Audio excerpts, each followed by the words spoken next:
Welcome, guys. This is Dr. Looney, and I'll be talking about absolute maximums and absolute minimums for today continuous functions on a closed interval.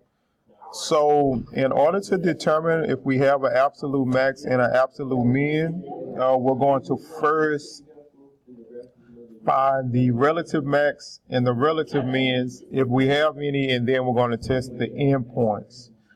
And so once we test those values, where we have a relative max or a relative min in the endpoint, then the largest of those numbers is going to be the absolute max, and the smallest of those numbers will be the absolute min. So this is the example that we're going to start with. We have a polynomial function on the closed interval 0 to 3. So we know that polynomial functions are going to be continuous.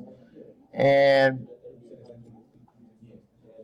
since the interval is closed, we're guaranteed to have an absolute max and an absolute min because the function is continuous. So I've already taken the first derivative of this particular function. The only thing now and I set it equal to 0, so now we just have to find the critical values. So I am going to do that now. I am going to find the critical values of that function. So I know that f prime of x, and I'm going to factor out 2x.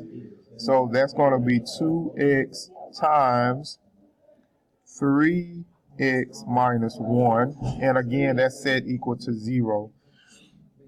And so that means that my critical values are going to be when x is equal to 0 or when x is equal to 1/3. So since this is where my critical values are going to be at, I need to test these critical values to see if I have a relative max or a relative min.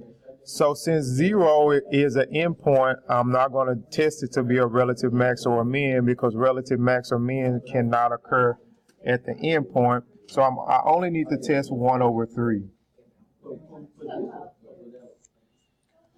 All right, so I'm going to choose a number to the left of 1/3 that has to be greater than 0 because we can't go past 0 because our closed interval is from 0 to 3. So I'm going to choose 1/4.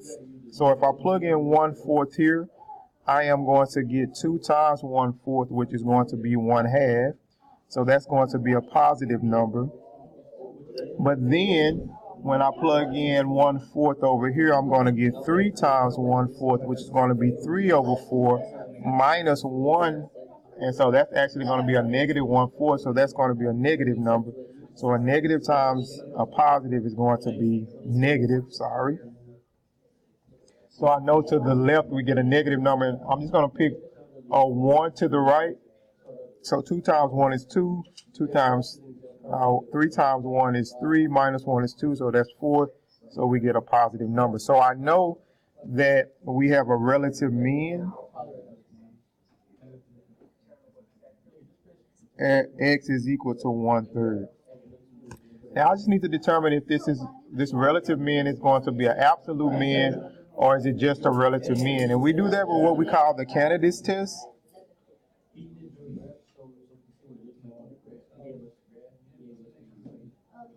And so with the candidates test, you're just testing all possibilities that could possibly be a candidate for absolute max or absolute min. So I'm trying to do this video, but my class seems to be off task right now. So hopefully by me saying this out loud, they can get back on task and I can go back to my video. All right, so I'm going to test the endpoints, which is going to be 0 and 3, but I also need to test 1/3. So again, I need to find the largest and the smallest of these values. So these are my x values. So this is my input. I need to find my output. And remember, we're using the original function, which is going to be, let's see here, my original function. So here we go. We have the original function right here, which is 2x cubed minus x squared. So of course if we plug in 0, that's obviously going to be 0. And then if we plug in 1/3, then that's going to give us 2 times 1/3 cubed, which is going to be 1/27, minus 1/3 squared, which is just going to be 1/9. And I'm going to actually write that as,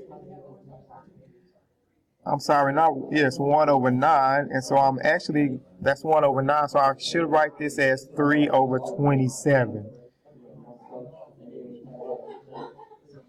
All right, so we're going to get 2, which is, so this is going to be equal to 2/27 minus 3/27, which is going to be negative 1/27.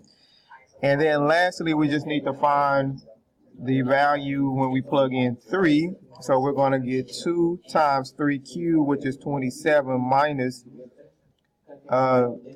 3 squared, which is 9. So that's going to be 54 minus 9, and I think that's going to be 45. So we can see here that my smallest value is going to be negative 1/27, and my largest value is going to be 45. So I know my relative, my absolute mean is going to be at the point 1/3, comma, negative 1/27. So my absolute minimum value is a negative 1/27. And then my absolute maximum value is going to be at the point 345. And 45 is going to be my maximum value for this particular function on the closed interval 0, 3.